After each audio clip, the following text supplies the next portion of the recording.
师在盖佛光山的时候，他就很明确的告诉大家，佛光山是属于全世界的，属于大家的。所以我觉得，当然国际义工本来就非常欢迎他们来到佛光山了。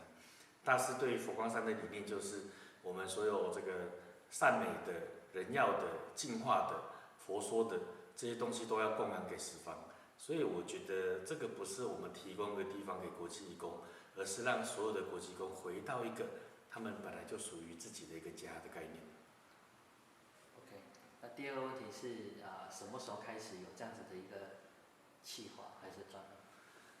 其实这个缘起很可爱哦，就是说我们这个大师一直都很提倡国际化，那只是因为我们刚好接了这个义工会之后呢，有一次我们接待了一个义工，这个义工他叫贝卡，他很可爱，他就是跑来找我说，他想要这个做什么都可以，扫地啊、扫厕所啊、整理东西、搬东西，他都愿意这样。那我就记得当初我接这个工作的时候，大师就特别交代我说，我跟你说，我们的义工啊，不只是苦工，我们要让所有的义工发挥他的专长。所以呢，我就问了这个贝卡，我说，你这个你的专长是什么啊？后来才发现，原来他是一个非常大的公司的一个企划行销。我觉得呢，我听过有一个国际的好朋友来，回去了之后，他写了一个很可爱的话给我。他有一个心得，他说：如果你设定好要学到什么，那你什么都学不到；如果你设定好要学到什么，你什么都学不到。他这句话的意思就是说，实际上来到了佛门，你一切要重新看待，把一切都放空，重新学习。我们的心会告诉我们要学到什么。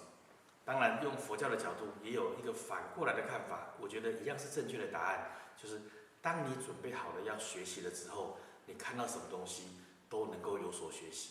所以我觉得佛教最有趣的地方就是，不管你用左边的角度或者右边的角度来看的时候，其实我们可以达到一样的目标，只是方法不同。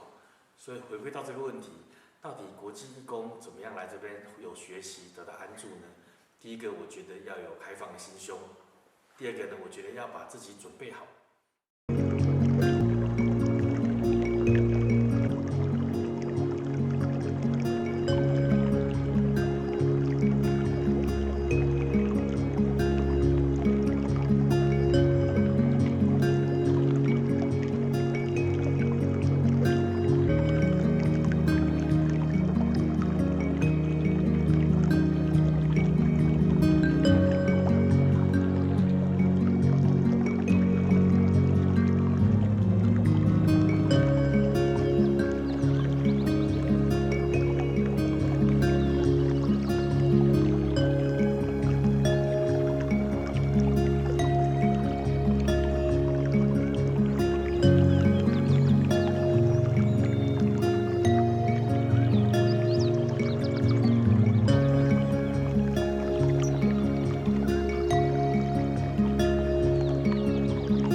My name is Maya. I'm from New York, America, and I'm 22. I first came to Guang Shan because I'm doing an international trip around the world, and I was trying to stay at as many monasteries as possible. A lot of those monasteries are Buddhist monasteries, and Guang Shan was one of the monasteries that I found. Overall, I think my experience at the monastery has been really positive. It's very international. The volunteers as well as the monks are from all different sorts of places, various regions of Asia, and I've also met several monks from Canada. The monks are really accommodating. There would be more of a divide between the visitors and the monks, but they've been extremely compassionate and welcoming. In the monastery, there's a lot of discussion between kind of the individual and the collective, and there's a lot of conversations about social values versus individual values. Guang Shan really emphasizes a lot of education as a social value and as personal values. We talk about being compassionate, having tolerance, and having forgiveness. So I think that there's this really interesting kind of dualism between the individual and how you as an individual can help the collective. So I definitely will be taking that with me when I leave the monastery and thinking about that in the outside world.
My name's Clara.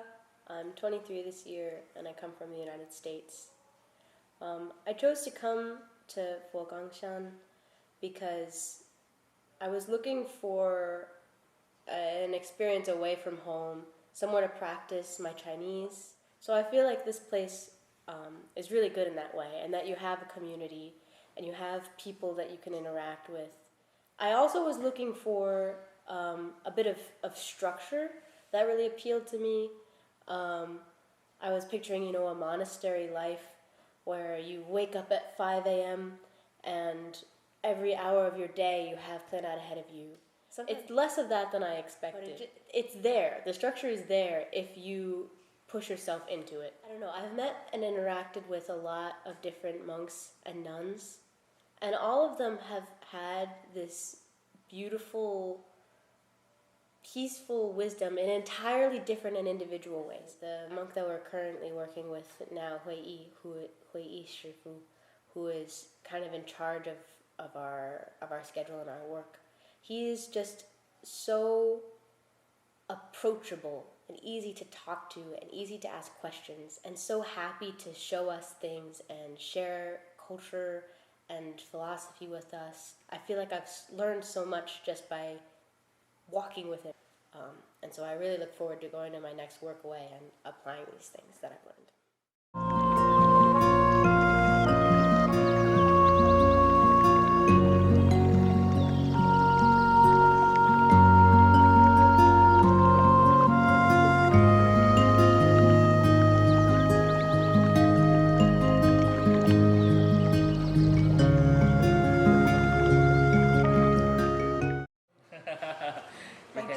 You can smell it first, okay, but make sure you don't breathe out through to the ceiling. Okay, you can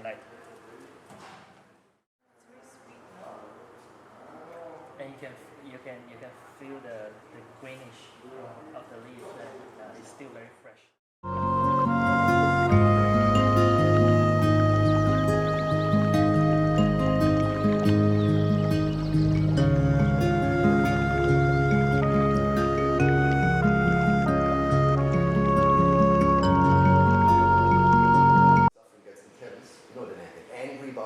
You're just thinking about worldly stuff and you get angry with nobody, but you get angry. And you say, why am I doing this to myself? I'm just walking alone. Who's responsible for this mind state right now, that I'm actually suffering my own angriness, right? And then the mind sees, it's myself. So let it go. Then you go back to the breath. In my case, I use breath meditation. And then my mind sleeps. So the breathing in and out, I combine it with the steps.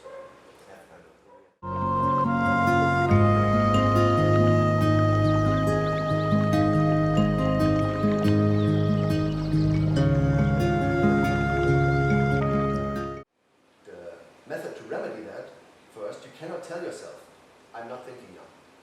Try that. Now sitting. Tell yourself, I will not think for the rest of the hour. I will not think for 5 seconds. It will not work. The mind goes rogue. The mind goes completely haywire if you force it into stillness. So the technique or the method is to slowly gather the mind and make it interested in the bodily phenomenon through skillful questions. What is this body? Do I feel my body? This crazy monk says I'm not feeling my body. Is it true? So your mind starts to investigate that phenomenon of your experience.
I'm Kevin and I am 28 years old and I come from Spain/Ireland. I came to the monastery because I wanted to experience a completely different way of life, basically learn, not so much only from a spiritual perspective, but about the people here, especially from the people, the monks and the nuns, because they are very friendly people and they do seem very at peace, which is something we all strive for. And the biggest takeaway, I would say that I think that living a simple lifestyle can really help you come to grips with some of the questions we all have, the distractions we have. So living, I guess, simpler through food, through time, meditating, really I can use in my life in the future. Thank you.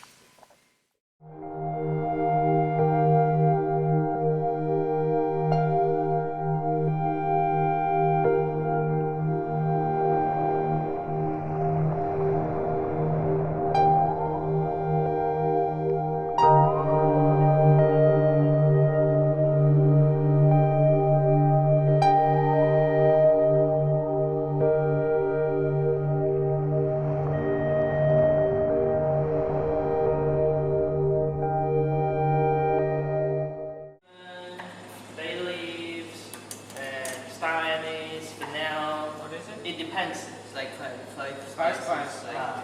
But it should be more than 5 spices. Cut like this first, and then you cut into.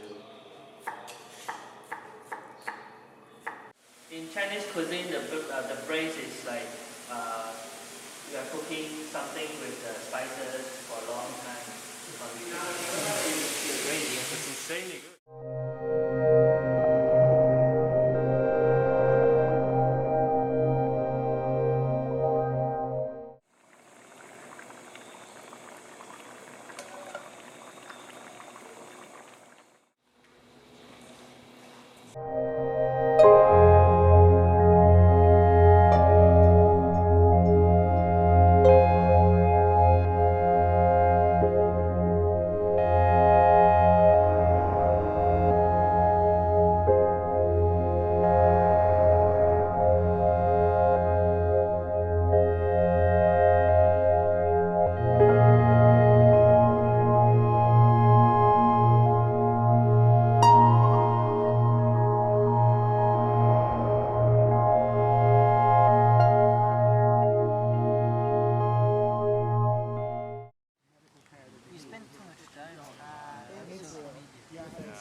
most problematic It's good and bad.